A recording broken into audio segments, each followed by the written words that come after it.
Welcome everybody to the November 17th broadband statewide call. We have a lot to discuss. I'm going to jump right into it. And if we end early, we end early, but I think we'll most likely use the hour. So just a brief agenda of what we're going to be talking about today, somewhat similar stuff to in the past, going over the just final kind of budgets or scope of work, components if anyone's kind of confused or has legacy stuff with that, and just if there's anybody new on this call to the Ready program, so that they can get a sense of what this is all about. And then we're basically just going to unpack that scope of work in the sense of how it relates to this program that we're running right now. So I'm going to do a meetings calendar overview. And then the big thing is kind of the reunion tour update, which there has been some news in the last week as to that I want to get across to everybody. And then I would like to spend some time doing just a kind of pretty casual, brief conversation about some of the digital equity impact project summaries that you all are working on. It's okay if you want to abstain and not participate from your region, but it's really just kind of a casual way for people to share what it is they're doing, to see if there's kind of similarities or ideas, or if that sparks anything with people, as well as to get an update from Alicia if she's on this call. I know she's in Washington, D.C. for a summit, to give an update about the Northeast region and some things that are happening with that. And then there's going to be a little bit of time at the end because there's just kind of a lot of things happening with the lab, with the Office of Broadband, that I just want to make sure we get on the board. So that's the agenda. Let's dig in. I have this slide on here just for anybody that's new to the Ready program. It's really all about organizing Illinois' approach to broadband engagement work, the state digital equity plan, and kind of long-term goals of creating digital equity ecosystems regionally, in addition to those digital equity impact projects. So this is how it's organized. I don't think I need to spend much time on this because most people are familiar with this. So these are the regions that, outlined via county. So if you want to identify your county, you can do so. This isn't a hard and fast rule in the sense of if you're from a neighboring county and feel more comfortable being with another one, you're obviously welcome to do so. It's just this is how things will be organized, including the state digital equity plan, which I'll get into in a little bit. But these are the regions that we're going with. So the grant agreements, budgets, and scope of work. The next few slides, I'll have kind of an update of where each group is at. This is just a very, very simple overview of kind of what we're seeing here. Half the money upon agreement, half at the end, June 30th. These are extremely simplistic budget examples, but roughly kind of how things are sort of shaking out with some different communities with more details. There was a lot of questions around this indirect cost things.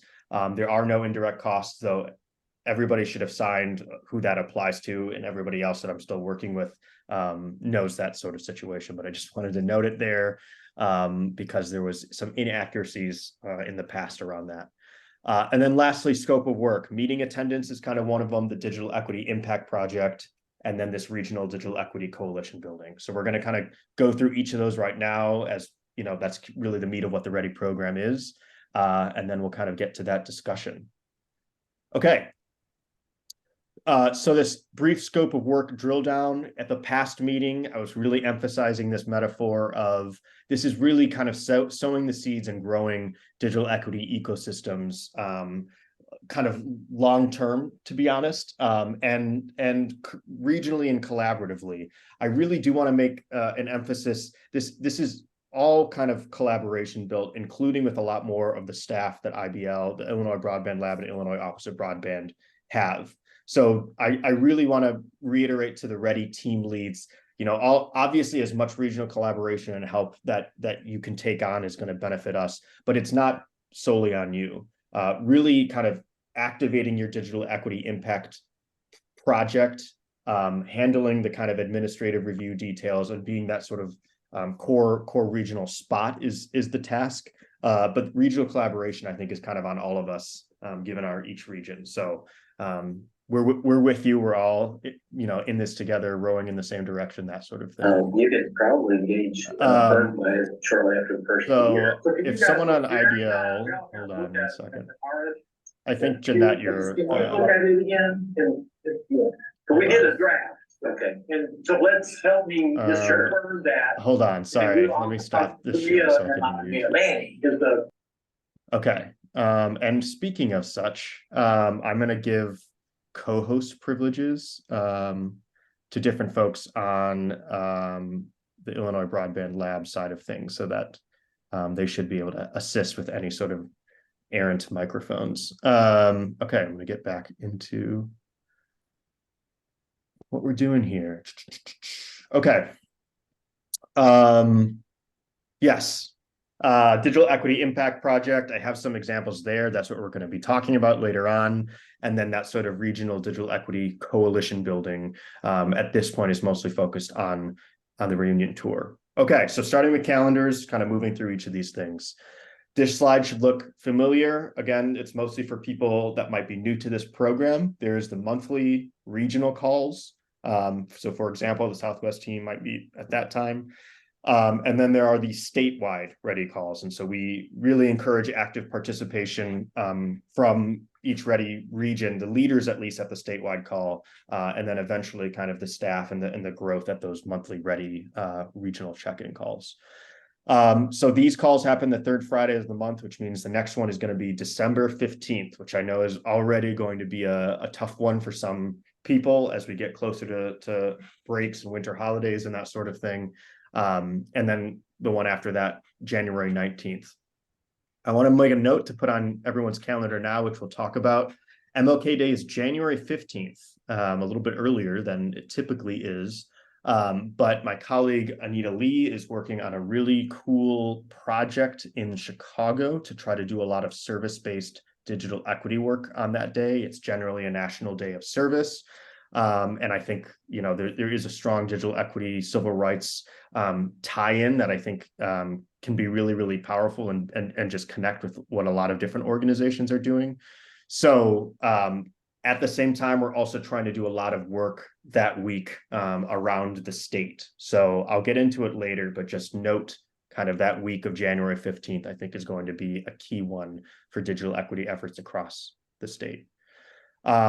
Really quickly, I got some questions about this. We're going to kind of be getting this a little bit more organized for a variety of reasons.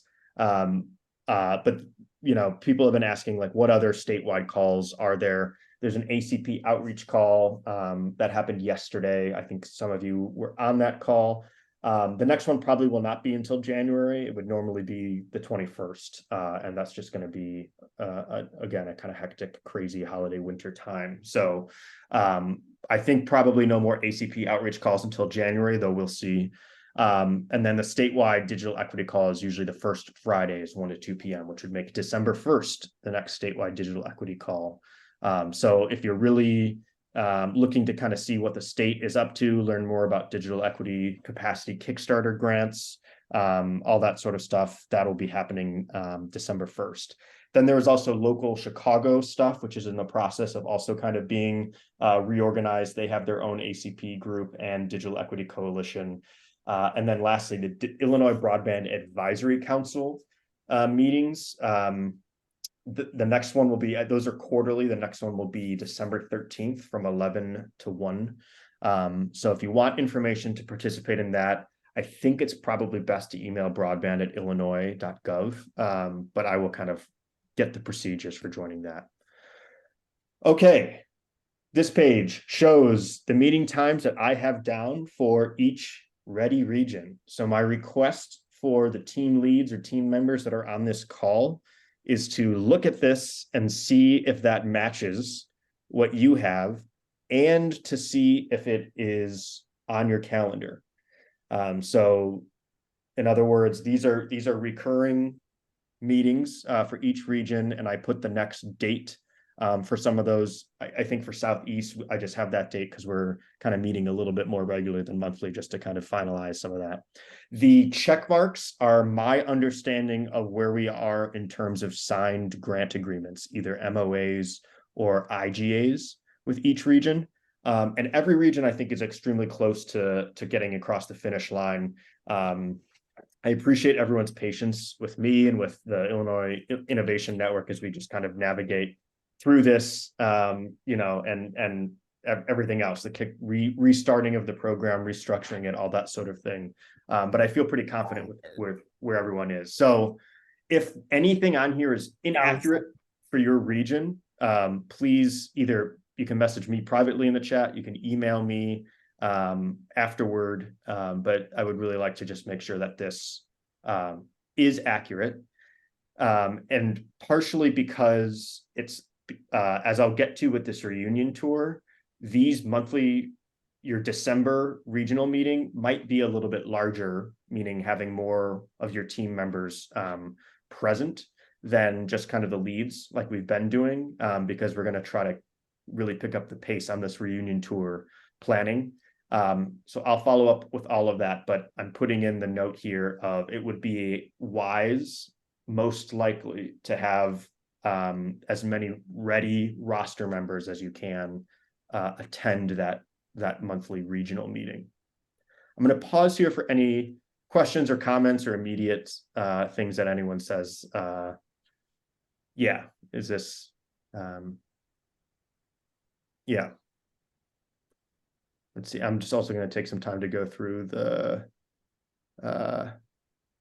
chat. Okay, good. I've enlisted my team to support me through all this, so I'm not trying to track notes and everything at the time. I did see a question in there about will this PowerPoint be available? Yes, absolutely. The process is it goes to Nancy from Illinois Extension. She puts it on that website for the YouTube, and then I send an email to everybody on here with the slides and the video. I see Candace you have your hand raised. Hey, Robbie, can you hear me? I can. Okay, hi. Is it possible for us to get a list of the leads for each region? I am trying to. Yes. Yeah. I don't know who Northwest and North Central. I guess Craig, you're North Central, but I need to know the leads for Northwest and Northern State Line. Yes, we're going to have an update, and actually Okay. we see a kind of specifically requested time to talk about the Northeast. So that's a good point of emphasis here, which is in general, I'm handling kind of everything except for Northwest, Northern State Line, and Northeast. So everything kind of, you know, I don't know where that line would be, but south of Chicagoland down in a way. So I don't have the most up-to-date information yet, but Alicia Ross is ultimately, and Shavika are the ones leading that effort. No, sorry, but Robbie, I don't need it for Northeast. I'm trying to connect with people in the 16th district. And so that's Northern State Line, Northwest, and North Central. Yes. In general, Tom Skaczynski will be your point of contact. So Tom is Northern, Craig is North Central. Is that right? And who's Craig Northwest? McLaughlin? Yes, that's correct. Yeah. So Tom from Northern Illinois is up near the top of the state, and then me from Illinois State is in the center. And then who's Northwest? Also Tom. Still Tom. He's lucky enough to get it all. Tom's got both. Yes. I didn't. Okay. Thank you. Yes. It's a little bit as much sense as LaHood's district. Yeah. Oh my God. It's crazy. All right. Yes. That's been a kind of ongoing thing. It's just how do we handle the Northeast, Northwest, and Northern State Line? And it's still, to be honest, from my understanding, kind of getting worked out. Also because of just the huge population density comparatively. No offense to everybody else in every other region, but you should know that by now with Illinois. So wait, I'm sorry. I have one other question. Is it John Scott or Scott John? John Scott? It's John Scott. John. Okay, sorry. Okay. No, it's all good. It's John. Yep, my first name's John.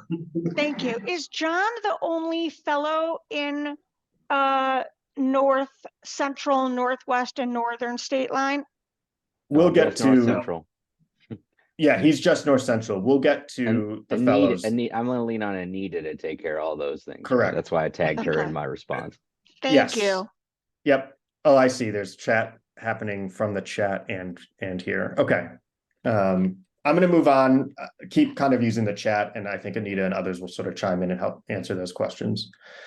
So again, my request of ready leaders or anybody that's on this call, if this doesn't look accurate to you, please email me. And ideally by the next call, all of these will be green. We'll have meetings. It'll be great, and everything will sort of get going. So now getting into kind of what we're looking at short term and midterm. You'll notice I adjusted the timelines a little bit from previous calls. So this is a moving kind of thing, but just where we are right now. So most of you have done some of these short-term goals of establishing your team and leads and rosters and meeting schedule, or have completed your grant agreements. So I'm jumping the gun a little bit, but I'm just going to do it right now so everyone is familiar. So this whole reunion tour timeline, believe it or not, it gets moved around and changed. And I've been having a lot of conversations. So I'm using this opportunity to set the record straight where we are right now. So I found out this week that it's looking like the state digital equity plan will be released for public comment in early December. So probably in 2 to 3 weeks. The reason for that is there is back and forth with NTIA, the Commerce Department's, the federal government Commerce Department's National Telecommunications Information Administration, which is the governing body that's managing BEAD and the Digital Equity Act. They review the digital equity plans as well as the BEAD plans. So there's a lot of back and forth to making sure the state of Illinois is in alignment. And basically it was, if you release it in January, you got 30 days of public comment. If you release it more in December, you get 60 days. And so the Office of Broadband determined, let's release it in early December. We wanted more time. We wanted, all these sorts of things, but they're extremely crunched, mostly because of the BEAD program. A peek behind the curtain is most states are freaking out around this year and the next year, one for political reasons, one for budgetary reasons with the government shutdown, and then the last one being it's really the time, 2024, when funds start really rolling around infrastructure, BEAD stuff, and Digital Equity Act. All that being said, I think Illinois is in a very, very great position. It just requires flexibility on our part to respond to shifting deadlines. So what that means for the reunion tour is I had previously said, oh, let's plan to do it, January or kind of mid-February, something like that. That's being shifted earlier. And I don't want that to lead to panic or sky is falling stuff, because these really aren't super intense types of things. They're really, think of them as just in-person regional gatherings for 2 hours to make sure that everyone in your region that's really working in digital equity or broadband has the opportunity to come and learn about things. It's really just, getting that sort of people together in a room to start sowing those seeds of regional collaboration. So that means to say that January 15th week, that MLK week, that's looking to be a very strong week that we would love to visit as many sites as we could. The added bonus of doing it over the lunch hour, relatively 11 to 1, is it would enable morning and afternoon travel for Illinois Broadband lab staff and others as we kind of make our way around the state, so that we're not doing too much late night traveling or winter traveling, these sorts of things. However, if there's opportunities in December that work really well in your region, that is also an opportunity for us to kind of come by. I'm going to pause right now. Any questions? A little bit longer. They estimated 1, but okay, I think Jeanette is. we're to go downstairs. Can someone mute? Hold on, let me see if I can figure this out. Okay, I have done so. Thank you. Okay, we'll dive into that a little bit more. I'm going to keep going. I hope the chat's going. I hope my staff and team and everybody else is working and answering anything that people have. After this sort of digital equity plan goes out, then it's really, more about making progress on your digital equity impact project, growing your team, and kind of working with us as we develop tools and resources, which I'll talk about in a little bit. But I just want to make sure that timeline or that framework makes sense. And then if you're curious about, what are we looking at for the spring semester or beyond. Some of the fellows with the Illinois Broadband Lab, Kong and Kushal, are basically updating the kind of dashboard system that we have around key metrics around the digital divide. So they're working with Tableau and GIS to basically kind of take a lot of the information that's going to be in the state digital equity plan and make it kind of helpful and available to the public and to you all. So we're really hoping the Ready Leads kind of serve as a really great entry point for that project. Yeah, I'll just leave it there because we have a lot to talk about. Same with kind of a digital equity asset mapping of just sort of where are the libraries, what organizations are doing what, who have been involved in digital equity work so far, all that sort of thing. Each region, it would be really great to start kind of getting in on that. So that's going to be an ongoing project that we would hope to work with you all on. Additionally, if you're curious, what other projects do we want to kind of infuse into the Ready program in the months and years ahead? County broadband infrastructure coordination. So reducing red tape, talking about easements and right-of-way, county toolkits is something that we're looking to have a working group starting up soon, particularly with rural counties or regions that have a lot of rural counties. There's a lot of conversations around how can you simplify and standardize right-of-way among a lot of other things. And then I've mentioned this to some groups, really showcasing advanced broadband use examples, I think is a really exciting project that we're looking at for the spring semester, which is documenting places in your regions that are really using broadband in a productive, powerful way, maybe for economic development or agriculture or healthcare, advanced manufacturing. The reason for this being this field of digital equity is only going to continue to grow. There's a lot of conversations around digital navigators and digital inclusion and what we mean by upskilling or strengthening confidence in using technologies or building for the future or building workforce. So having these stories in each region, highlighting how broadband or digital equities have been overcome in a really profound way, I think goes a long way in telling the story in Illinois and telling the story of, what do we hope for the future with all of these technologies and closing the digital divide. So when we talk about the opportunities that broadband brings, using these kind of stories, or showcasing these helps tell that story to potentially lawmakers, to potentially future philanthropic dollars or other sorts of things later down the road.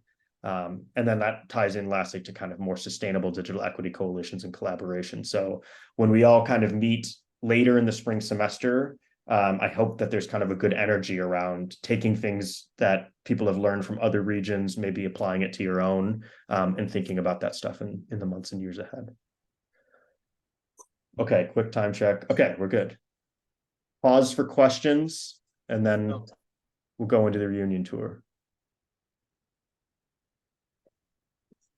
Okay, so this information should seem familiar, with the big change being the one that I highlighted up top. I had initially said early 2024. That's getting shifted up a little bit. Obviously, January is still fair game. It's just going to be towards the end of the public comment period.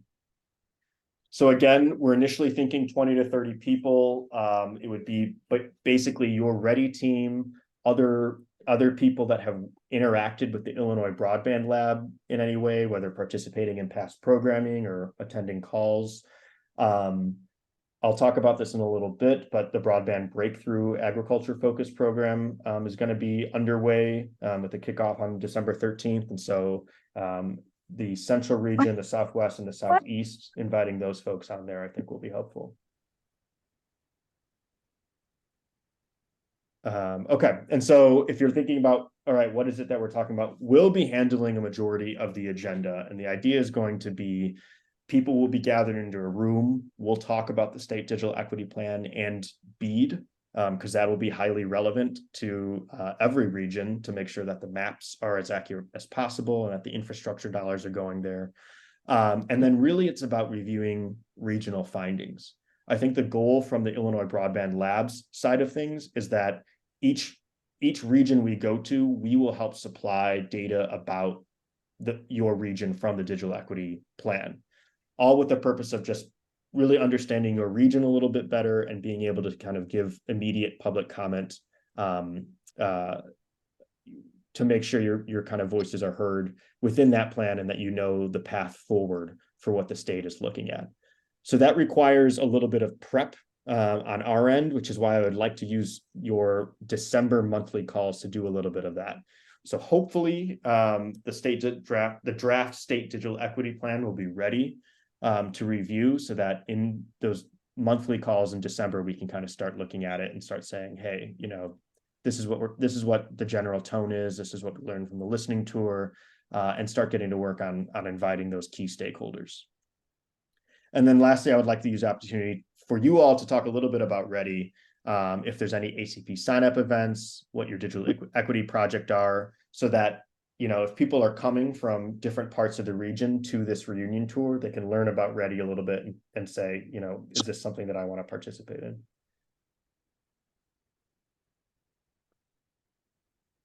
I see Devin, you have a raised hand. You can go for it. Yeah, I put this in the chat, but I realize you can't see it. I think it would be great to invite the hosts of the listening sessions and folks who may have attended the listening sessions, so they can sort of see the product of their coming out previously in the spring, and then, you know, going back and saying, here's what we heard from you, what do you think? And then talking about it live with them, but also sharing that public comment opportunity with them, I think could be great. Absolutely. Yes. Thank you. Yeah, I agree. So many of you, I think, on this call did participate in the listening session. But if not, we hosted multiples in each region. So absolutely, the people that went along to those will be invited. And then another idea is maybe like featuring or having a welcome or introduction from someone who's already doing the work. So that could be one of the university folks, or I know in Chicago, like a CBO would be happy to kind of share out, because I think it could kick off things for the future. Absolutely agree. I think that's a great idea. Having that representation be there to describe the work that they're doing and kick off things and tie it again to the work that was done in the spring. Okay, any final thoughts or questions on this reunion tour? Okay, we're gonna keep going. There's more things. Okay, I just wanted to put this in again from last week around sowing the seeds. I think it can get a little bit intimidating looking at all these sorts of things where we're at right now, but it's a process. And the reunion tour, I think, is really kind of the official sort of kickoff, at least for in-person regional collaboration in your places. Final thing, this should also look familiar to you all, but this will kind of come up in our December monthly check-in calls with all of you as we start kind of thinking about the invite list for that reunion tour summit in each region. Kind of getting these lists organized as best as possible, brainstorming some ideas, talking to folks, and kind of just spreading the word. Again, it's the goal isn't necessarily to have the highest attendance possible, which sounds maybe, you know, like it shouldn't be the case, but the public comment period will be open. This is really about just making sure people that could kind of really be engaged in the Ready program from a kind of regional perspective are present, and everybody else, I think, is kind of it's a bonus or extra, which differs a little bit from the spring listening tour, in which there was a huge kind of public focus. Okay, now I want to switch gears and I'm going to stop sharing actually. And start doing just a little bit of brief check-ins. It's 1:30, so I would like to kind of wrap this up before 1:45, but I just wanted folks to kind of go around and share. If Alicia, if you're on the call, she specifically requested to kind of talk a little bit about the Northeast region and what's going on there. So I'm going to let her kind of take the lead. And then I think from there, I'm just going to go towards the traditional order that we have. If people want to share. So Alicia, go ahead and take it away. Hi, thanks so much, Robbie. Can you hear me? Yes. Oh, okay. All right, thanks. Hi, everyone. Good to see that everyone is here. Yes, we had our first town hall. We called it our town hall meeting. So what we're doing with the Northeast region in particular is we are actually going to be sectioning out our region. And what that means is we'll be working with subregions and more specifically county/city clusters. And I mentioned city because I'm referring to specifically Cook and Chicago. So this past Tuesday, actually on the 14th, Danny, our PI, co-PI, and his team, Natalia Cardenas, they hosted hosted all of us to have a meeting at Chicago State University. It was 2 hours. As Robbie mentioned, it was really accessible because of the time frame. The 10 a.m. to 12 p.m. time frame was great for everyone who was involved. And basically what we discussed is we talked about how we are going to move forward with Cook and Chicago County as far as partnerships are concerned, the ones that we currently have, but also inviting others that we all know in the specific areas of need in digital equity. And so also we actually had State Representative Nick Smith, who was present, and others were invited.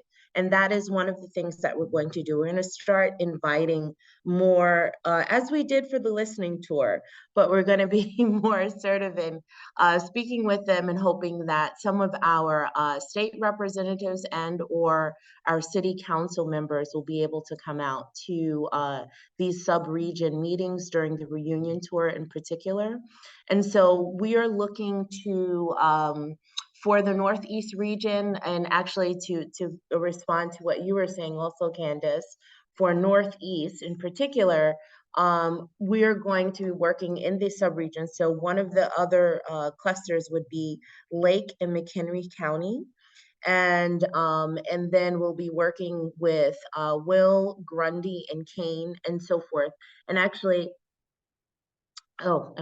yes, okay, I see your the chat. Thank you.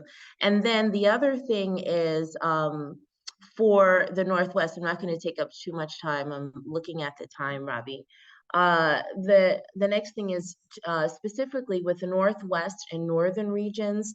Tom will be shifting from co-PI of Northeast and working with the Northwest and Northern region. So that is to be continued to, we'll be giving more of a formal announcement. As Robbie mentioned, we are fine tuning the reimagining of our ready teams, and then therefore more specifically working on our reunion tours. But we will be coming out and we will be helping with the logistics of these reunion tours, specifically in the Northeast, as well as in the Northwest and Northern. So if you can just hang tight, Candace, we will have more information. But of course, we definitely welcome contacts and referrals.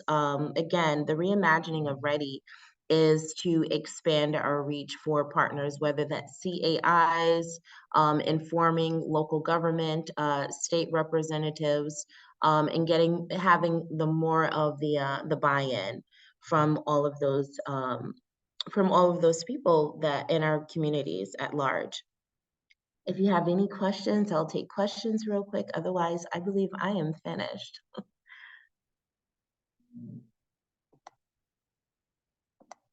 And actually, I'm sorry.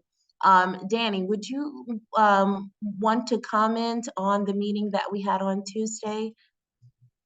Yeah, I actually thought it went really well. We had about 15 people, I think, including some folks from Broadband Lab and a couple people from Chicago State and some folks from county and CBOs, as well as Representative Smith. So, and Alicia did a great outline of what was going on going forth in the Northeast region, as well as some background on Ready and Ready 2. I talked a little bit about what Chicago State had done already and what Ready 1 was in the Northeast. And we just had a really nice discussion. So I look forward to our next meeting. Thank you so much, Danny. And it was really great and great to see you as always. And I'm looking at Candace's question. Yes, Candace, all of Cook will be included, and actually we will, and Danny will be the lead, the PI for Cook as well. And regarding North Cook, that is something we will work with Kyla Williams Tate on the best method on where the best area we should actually have a meeting for that area. And yes, and therefore for Lake County, we'll be working with the Lake County broadband team, as well as yourself, Candace, and putting together a meeting. I believe one of the things that we've been thinking about is perhaps having 2 different meetings, because Lake County will also include McHenry. So perhaps we'll have East Lake County, which would include Waukegan, Zion, North Chicago, perhaps Beach Park, and perhaps Round Lake. But we can discuss those parameters, but definitely Waukegan, Zion, and North Chicago, because we understand that when we had our listening tour, one of the things that Robbie and I were discussing, we know that we did not have the opportunity to go to Waukegan for the listening tour in particular, but we did, myself and Greg presented to the Waukegan City Council. So we will definitely follow up with you on that. Thank you so much.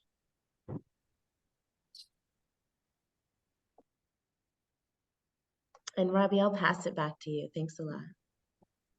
Thank you. So we just have a little bit of time. So I did, even though Connie Frey-Spurlock presented on what's happening in the Southwest region at the last call, I just wanted to again invite her just to kind of give a sense of what she's doing and the project she's working on.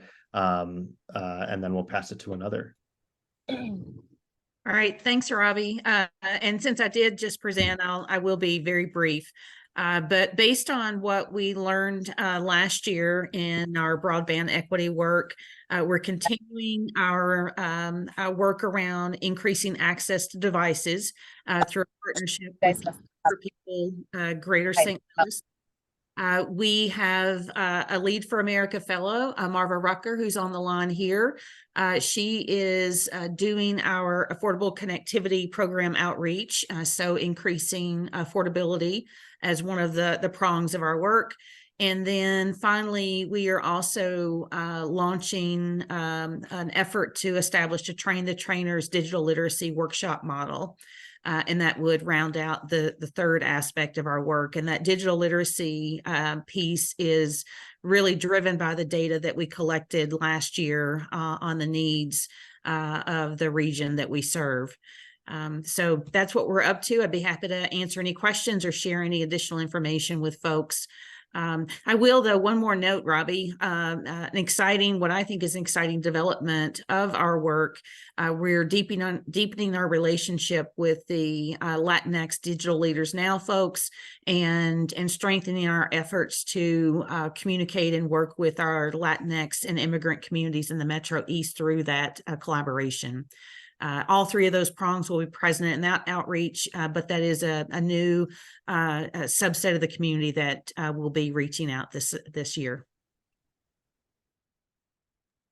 Fantastic. Yeah, there'll be more to update in future meetings. I'm looking forward to our conversation in early December. I'm going to toss it over to Josh Averbeck from Western Illinois University just to give a brief overview of what they're looking at. Hi, everybody. We now have what we're calling our mobile workshop unit, which is a couple of devices and a secured carrying case. And we are arranging some county by county meetings to go and meet with stakeholders. So sort of a train the trainers kind of setup, but to talk about ACP and help those who are more familiar with being on the ground in those regions, what they need to know and what we can do and offer. We're also setting up a kind of a local hotline for people to call. So rather than being rushed off the 800 number with the ACP help, having someone to call locally who can take the time to sit down and answer those questions with them. Just waiting on, bureaucracy to get in line and get things happening. But we are excited about that. We also have a couple of research projects that we're engaging in to help understand some of the concerns that people in our specific region have about why they are not enrolling in the ACP, even when informed, to help us better know what to deliver in our messages to them when we are encouraging any enrollment processes. Fantastic. Yeah, I think there's some questions in the chat, but I'm going to leave it there so we can just kind of keep rolling. I'm going to toss it to Craig McLaughlin if he just wants to give a brief overview of what they're doing. Sure, we're not officially online yet. We haven't been approved for our Ready project, but the things we've been working on for the last bit are taking advantage of a number of other broadband areas. We had a breakthrough project that went really well with some researchers at ISU on how to try and get things out into the rural communities to get better access. But we're working with Greater Peoria, and it's mostly McLean County for us. And our plan is to take advantage of a lot of infrastructure that already exists and to just leverage it. Share some best practices, learn some best practices, but as soon as we're official, we'll give a more formal update, but really leveraging a lot of the things that came out of Breakthrough and Accelerate McLean County, et cetera, and building on that and kind of reigniting our digital divide community that was really active during COVID when we were trying to solve the same problem, but for a different reason. So I got that group together this morning, so. Excellent. If anybody wants to share from any other regions, just raise your hand. I'm getting the sense like maybe it would be really great to circulate some of these project summaries. So once everything I think gets finalized, that can be something that we share ahead of the December 15th statewide call, just to kind of see what everybody's working on. Again, some projects I think are a lot farther along than others, and that's definitely okay. It's really just about what is each region looking to tackle and see what kind of collaboration can happen. Okay, it is 1:47. I'm going to go ahead and switch back to the PowerPoint just to go over some final announcements and details and other things before we break for the day. I mentioned this earlier, so I just wanted to do, again, this is kind of the reminder session. So as you're thinking about, okay, what can I do with the Ready program ahead of my monthly check-in call? Obviously, the ones that are finalizing the grant agreements should understand that's kind of the main priority. And then it's really, I think, going to be about this reunion tour planning and talking about, finding a date and location and kind of opening it up to who do we want to invite and how do we want to make this a reality. I'm hoping by the time that we have our regional check-ins that the state digital equity plan will be publicized, so we can kind of start that process of just sort of digging in, which could also affect kind of who we want to invite more specifically or target for each region. And then obviously also providing kind of an update on your digital equity project. And then looking ahead for next month's call, it really, I think, will be heavily about the state digital equity plan. It will be published by then. And so I think it'll really be about how are we publicizing it? How are we getting the word out around the public comment period? And then kind of further digital dashboard and resources. So it's going to be a much more kind of practical, resource heavy meeting, I think, the next time, rather than updates like these typically are. if people can read this, this is the current timeline, which I had shown previously. It's obviously updated. So if people are wondering about how everything kind of stacks up and fits together, the digital equity stuff is what we're focusing on with the READY program right now. And so as you can see, it'll be kind of available for public comment the end of Q4, December, and into January. And then the digital equity capacity grant application. So the dollars that different groups can ultimately apply for is looking to kind of start in the second quarter, assuming proper approval and everything through NTIA. You might have heard and be familiar with more of the infrastructure side of things, the BEAD program and Connect Illinois. So those timelines are on there, and I can assure you there's kind of a flurry of information and action happening on that side of the equation on behalf of the Illinois Office of Broadband and Illinois Broadband Lab. So we're going to do our best to kind of just keep you as updated as possible very soon. And Devin, if you want to chime in at all on any of the specific timelines, if they're out there, there is going to be kind of like the final mapping review opportunity for the BEAD infrastructure program. It's the last time to sort of get an accurate picture of unserved and underserved locations, as well as community anchor institutions, which is very important because that's going to be the map for the BEAD dollars that kind of have to be spent. But they fit within a larger kind of Connect Illinois ambition as well, that kind of goes above and beyond what's going with BEAD. So that will also be an update in December, if not sooner. I would say the newsletter and other channels are a great way to keep updated with that. But Devin, if there's anything that I'm missing immediately that you can think of that would be helpful for this group, feel free. Yeah, sure. I'm happy to. Oh, 1 second. Yeah. And if this is helpful. Sorry, my headphone dropped out. Yeah, happy to chime in on my knowledge of the challenge process. So the, I guess, baseline broadband map of where there is and is not quality broadband coverage oftentimes overstates the true realities that are happening on the ground, particularly in urban areas or more dense areas of the state. So the state will be opening up this opportunity for community-based organizations, nonprofits, libraries, government entities to actually look at that map, collect perhaps more accurate information about the broadband speeds that are available in certain locations, and then following a series of instructions on a portal that the state's going to be putting out, they can submit evidence of the broadband service that they're actually receiving. And the potential here and why this is important is because it could flip an address, it could flip an area from served to underserved, making it then potentially eligible for funding. So that could be a community anchor institution, which I know the state will be putting out an updated definition, but as of now, that's like libraries, parks, certain nonprofits that serve the community that provide broadband service. So those locations could be eligible, in addition to households, particularly multi-dwelling units, which are really just big apartment buildings or any apartment building in low-income areas where there might be broadband connection in one unit or to the lobby. But if there isn't that quality broadband connection in certain units, then there's an opportunity to submit evidence of that, again, unlocking funding.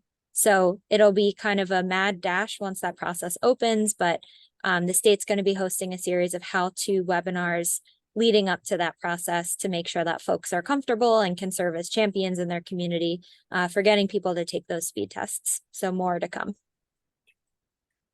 Excellent. Thank you. Yes, more to come. And again, this will all also kind of be a component of the reunion tour. If, either December or January when we come in, there's going to be some explanation around what it is and how different groups can kind of help out. I see a hand raised. Go for it, Michael. Hey, Robbie, how you doing? It's Mike Pickett from the city of Aurora. Yeah. And thanks, team, for that update. So I just had a question around, like, we're talking about the MDUs and disenfranchised communities. But how about those disenfranchised communities where on the map, it's identified as adequate infrastructure, but residents can't afford to pay the price or the cost for enhanced service, right? So we know a lot of the ISPs provide these essential services, or I don't know how to say these subsidized or packages for households, right? So again, the map says that there's adequate service, but these households, if they can't pay for example, I live in Aurora and I have asymmetrical fiber service, I'm paying a minimum of $130 a month, right? And that service is decent, right? But some of the communities, right, where they can't afford to pay that additional, $100, minus the ACP to get a decent service. How do we address that when we're talking about, these goals and requirements of BEAD and kind of proving that there is affordable broadband there in that area, and these, families can actually pay for it. So that's kind of the chicken and the egg piece where, the maps don't really do justice in this space as well. And I know we talked about this a lot, Robbie, before, on the listening tours, but I want to just kind of understand, is that going to be addressed in these sessions as well? It'll certainly be addressed in the reunion tour sessions. I think and I'll just kind of be blunt with it, the awkwardness a little bit about the BEAD program is in some sense, it's not designed to solve the problem that you're specifically talking about, which is kind of affordability in more urban settings or more populated settings. I think it's kind of it's a much larger answer, but I think it's kind of the work of Ready and future digital equity work to do as much as possible to raise awareness around whether it is programs like ACP. I'm moving towards trying to adopt the language of like ACP plus, because of the expiration date of that program still seeming like potentially April of next year. I think the conversations need to start shifting around. Yes, if the ACP kind of continues, we need to do this kind of outreach and that sort of thing, but also looping in as much as possible what other tools are available and resources are available to make broadband more affordable or to raise awareness around affordable solutions. So I think all of that would be part of the discussion, but if someone wants to chime in and if they have a better answer around specifically how BEAD is approaching affordability issues in more highly populated areas, you're welcome to either take it to the chat, I think, for now, and then we'll at least some time at the end. I just want to make sure we get through everything before 2.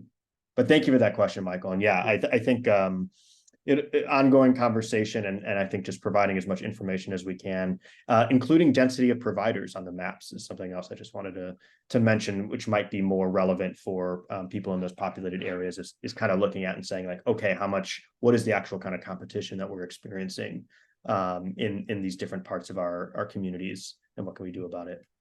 Can I add one thing quickly? Go for it. So yeah, I guess echoing what Robbie said, BEAD is just not intended for solving the affordability problem. It's more intended on solving the problem of there is or is not broadband in an area. And I don't know what the plan is for Connect Illinois after round 3. But Michael, the previous Connect Illinois rounds of funding did have a category for urban broadband. So it didn't look at whether there was or was not a broadband provider already in the area. You could make the case that affordability was such a challenge that the result is that, X% of residents do not have internet at home, even though there is at least one option available to them.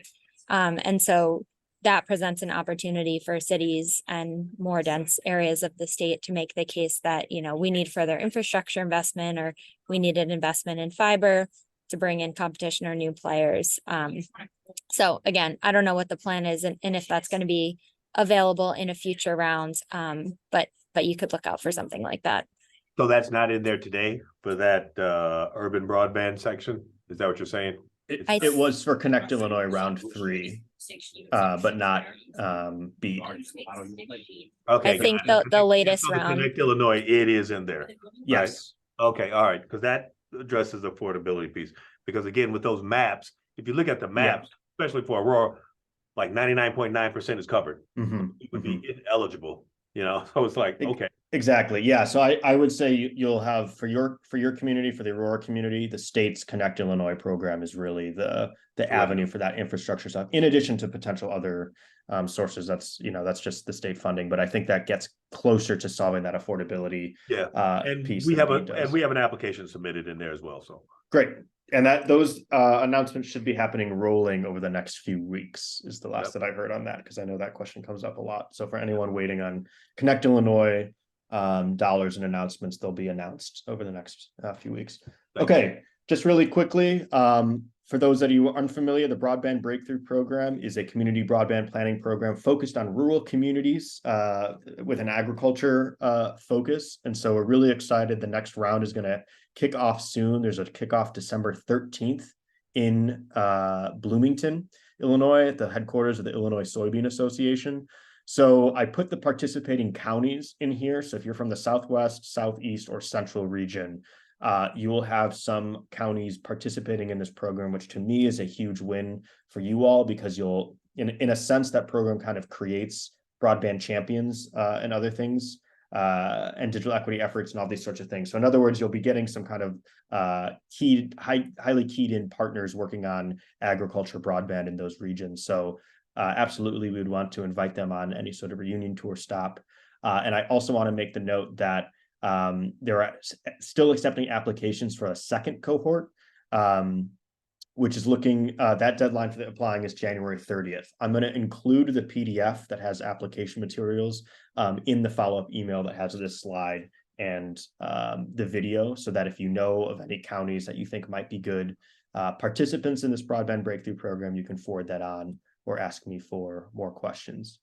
We are running up on time, so I just want to make sure, we got everything. So Anita, if you want to share any sort of update on digital navigation stuff, you can do so right now.